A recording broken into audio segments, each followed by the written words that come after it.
إن الذين كفروا سواء عليهم أأنذرتهم أم لم تنذرهم لا يؤمنون. إن الذين حقت عليهم كلمة الله بعدم الإيمان مستمرون على ضلالهم وعنادهم، فإنذارك لهم وعدمه سواء. ختم الله على قلوبهم وعلى سمعهم وعلى أبصارهم غشاوة ولهم عذاب عظيم. لأن الله طبع على قلوبهم فأغلقها على ما فيها من باطل، وطبع على سمعهم فلا يسمعون الحق سماع قبول وانقياد، وجعل على أبصارهم غطاء فلا يبصرون الحق مع وضوحه، ولهم في الآخرة عذاب عظيم.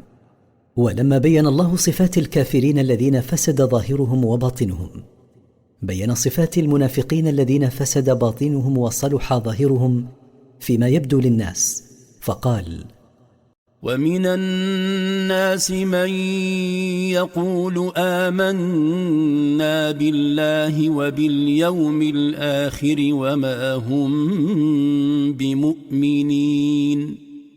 ومن الناس طائفة يزعمون أنهم مؤمنون، يقولون ذلك بألسنتهم خوفا على دمائهم وأموالهم، وهم في الباطن كافرون.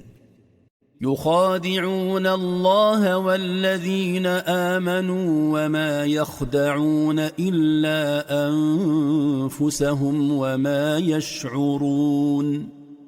يعتقدون بجهلهم أنهم يخدعون الله والمؤمنين بإظهار الإيمان وإبطان الكفر، ولكنهم لا يشعرون بذلك، لأن الله تعالى يعلم السر وأخفى، وقد أطلع المؤمنين على صفاتهم وأحوالهم.